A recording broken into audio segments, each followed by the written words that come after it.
Hai Gorgeous, welcome to my place. Terima kasih sudah mengklik video ini. Hari ini kita kembali ke India untuk kasus yang kontroversial pada masanya. Kasus ini melibatkan beberapa anggota politisi daerah yang terkenal sangat korup. Sebelum masuk ke videonya, aku mau kasih tahu karena keterbatasan data untuk foto korban dan pelaku akan memakai ilustrasi. Nggak pakai lama? Watch. Chabirani Mohapatra yang dibesarkan di Puri, India, merupakan seorang wartawan surat kabar yang jujur dan berani dalam mengungkap kasus korupsi pejabat setempat.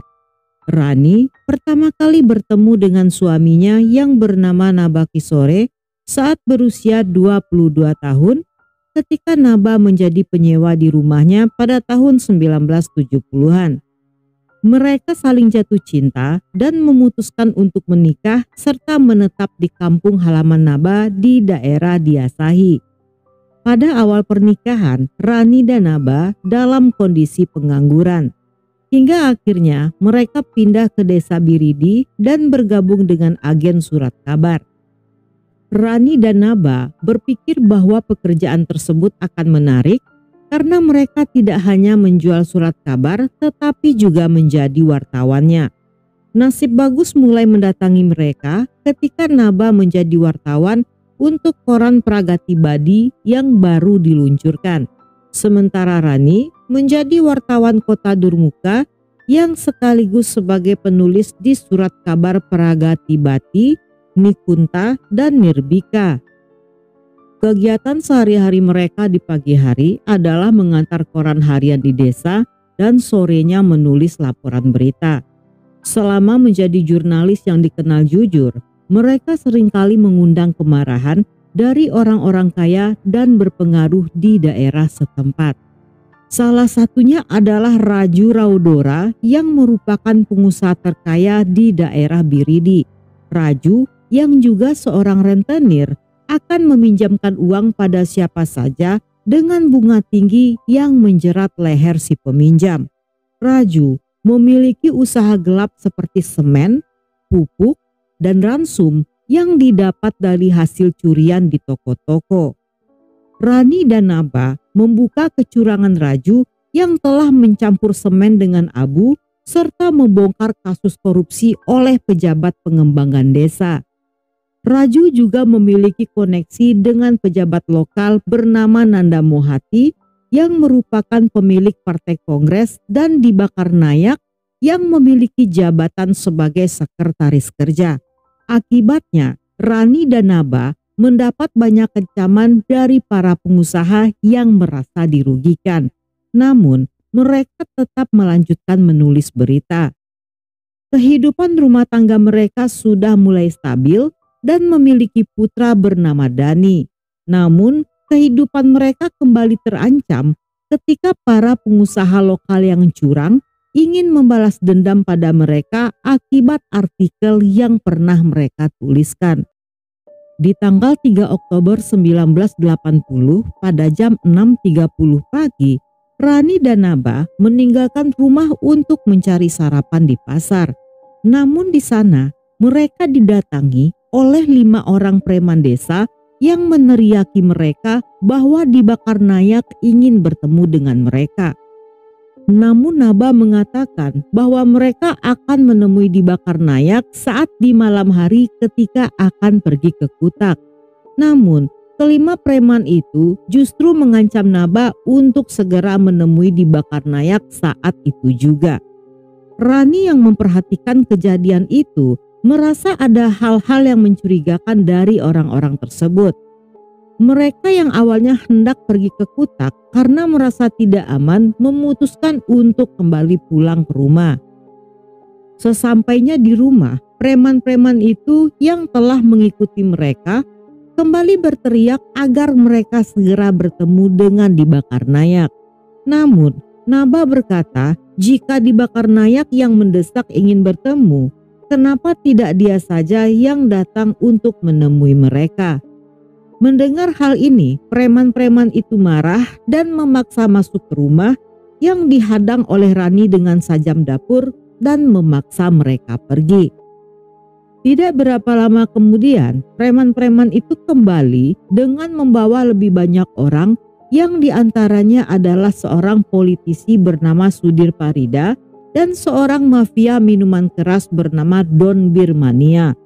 Mereka menyerang Rani serta menyeret Naba ke kantor kongres setempat. Di sana, mereka menanyakan tentang laporan polisi atas kasus perampokan sebuah koper kulit hitam yang berisi berkas di rumah Naba. Keesokan harinya, Naba melaporkan kejadian tersebut ke polisi yang hanya berhasil menangkap 3 orang pelaku sementara sisanya telah melarikan diri. Namun para pemimpin kongres membebaskan orang-orang suruhannya dengan uang jaminan serta bersumpah untuk membalas dendam.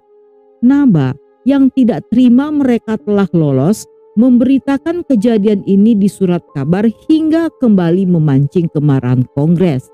Naba pun diancam untuk menarik kasus tersebut dari surat kabar jika tidak ingin membahayakan dirinya. Karena ancaman ini, Naba yang awalnya menolak akhirnya menyerah dan bersedia mengklarifikasi bahwa tuduhan pencurian itu tidak benar. Dia juga menjelaskan bahwa klarifikasi tersebut atas kehendaknya sendiri dan tidak sedang berada di bawah paksaan siapapun. Naba juga mendapat tuduhan palsu dan ditahan di kantor kongres karena dianggap telah menipu anak-anak desa, dan Naba diminta untuk mengembalikan uang mereka yang sebenarnya tidak pernah diambil oleh Naba. Kejadian itu mengundang banyak perhatian hingga banyak orang berkumpul di depan kantor kongres, namun segera dibubarkan agar tidak terjadi kegaduhan. Saat semua pekerja di kantor kongres pergi makan siang, mereka tetap mengurung Naba di dalam kantor. Saat Naba bertemu Dibakar Nayak, pria itu mengancamnya untuk segera meninggalkan desa Biridi di malam itu juga, atau Naba akan mendapatkan konsekuensi yang mengerikan. Naba sempat memohon untuk diberi waktu hingga besok pagi karena keadaan fisiknya yang lemah karena kekerasan fisik dan kelaparan. Tetapi Dibakar Nayak menegaskan bahwa dia harus segera pergi tanpa melakukan tawar-menawar. Naba pun kembali ke rumah untuk menjemput istrinya, tapi karena kelelahan dia berbaring sesaat di kasurnya. Namun tiba-tiba Dibakar Nayak kembali datang dan memaksa mereka untuk segera pergi. Tanpa membawa apapun, Naba, Rani, dan putra kecilnya pergi meninggalkan Biridi menuju ke desa Diasahi, kampung halaman Naba. Tetapi karena pada saat itu mereka pergi tanpa membawa persiapan apa-apa, pada jam 7 malam mereka memutuskan kembali ke rumah untuk mengambil barang-barang tersebut. Namun saat menyeberangi sungai Biluakai, Naba melihat sekelompok pria sedang mengejar mereka, dan mereka pun melarikan diri dengan kaki yang terseret-seret. Ketika orang-orang itu hampir mendekati mereka, Rani yang tidak kuat lagi berlari meminta pada Naba untuk segera pergi duluan dengan membawa bayinya.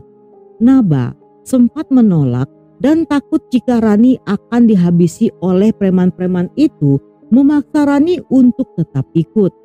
Tetapi karena situasi semakin mendesak, Naba pun menyerah dan pergi dengan membawa putranya. Saat itu Naba yang dikejar oleh 4 orang preman berhasil melarikan diri dan bersembunyi di dalam hutan. Sedangkan Rani yang dikepung oleh 8 orang pria yang 3 diantaranya adalah Raju, Dibakar Nayak dan Telu, tidak berhasil kabur dan diperkaos secara bergiliran. Naba yang saat itu telah lolos menitipkan anaknya kepada salah seorang teman untuk mencari bantuan dan berhasil mengumpulkan sekitar 500 orang dalam waktu 1 jam. Pada jam 10.30 malam, ketika dia kembali ke sungai, dia menemukan Rani yang telah tewas dalam kondisi tubuh telah terpisah-pisah.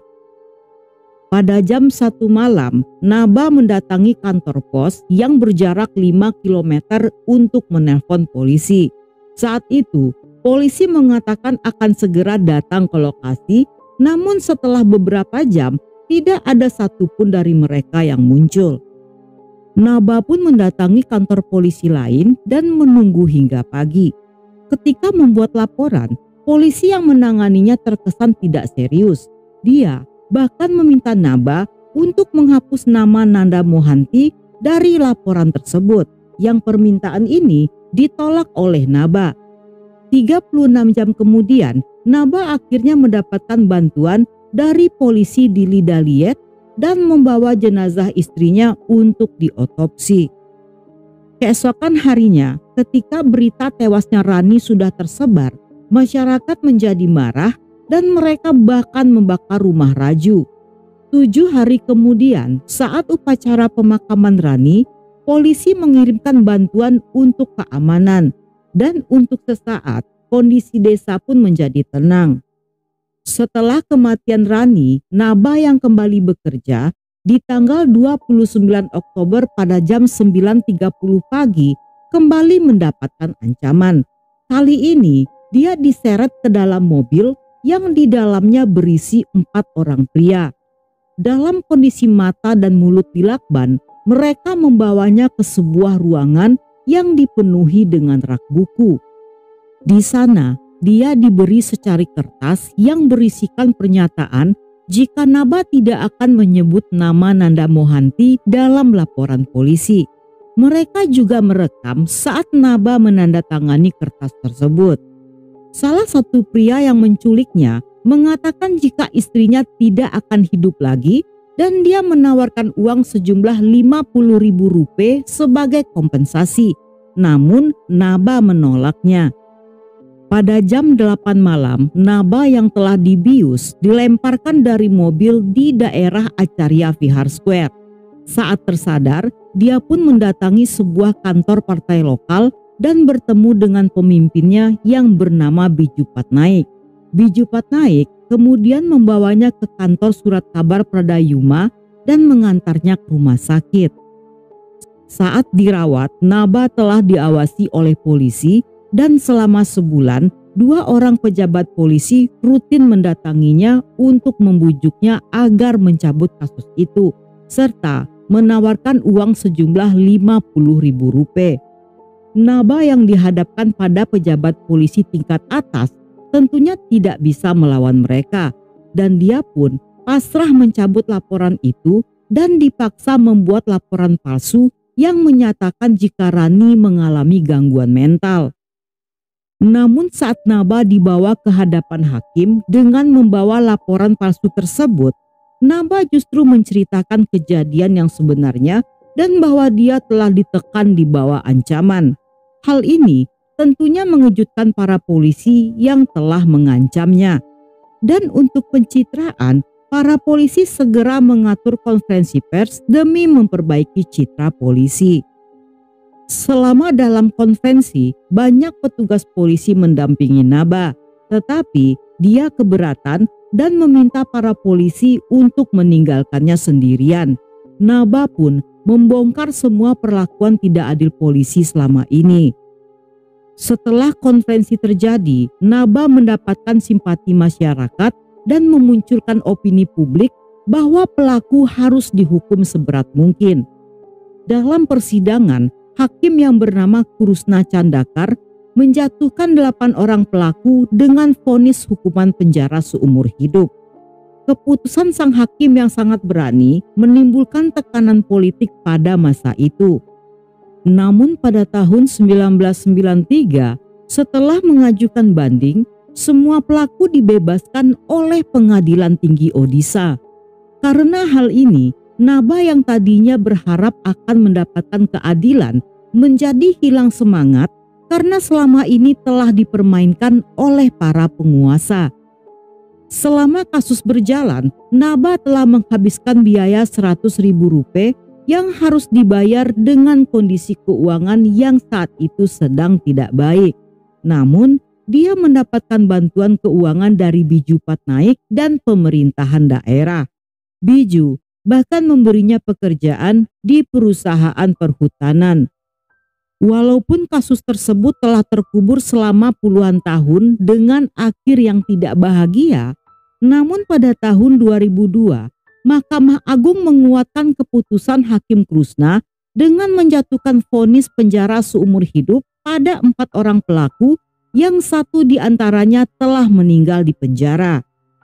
Putusan Mahkamah Agung yang bersejarah itu sedikit membantu untuk mengembalikan kepercayaan masyarakat terhadap peradilan yang telah dirusak oleh Pengadilan Tinggi Odisha yang telah mempermalukan seluruh sistem peradilan. Namun, keempat pelaku yang dihukum hanyalah orang-orang kecil yang pekerjaan mereka sebagai pedagang. Sedangkan pelaku lainnya yang merupakan para politisi bebas dari hukuman. Mereka berhasil memanipulasi hukum dengan menawarkan sogokan pada polisi. Sejak kejadian itu, Naba tidak pernah lagi sekalipun menginjakkan kakinya di Biridi. Dia pindah dari desa itu dan bekerja sebagai asisten lapangan di kantor perhutanan. Beberapa tahun setelahnya, Naba kembali menikah dan memiliki seorang putri. Sedangkan putranya Dani pada usia 15 tahun memilih untuk tinggal di kota lain. Saat ini, Dani yang telah dewasa telah bekerja dan memiliki usaha sendiri. Dan sampai di sini dulu cerita kita kali ini. Semoga kalian suka dengan ceritanya. Jangan lupa subscribe, like, komen, dan share sebanyak-banyaknya ke media sosial kalian. Dan buat kalian yang masih betah hingga akhir, thank you, love you, have a nice day, and then see ya.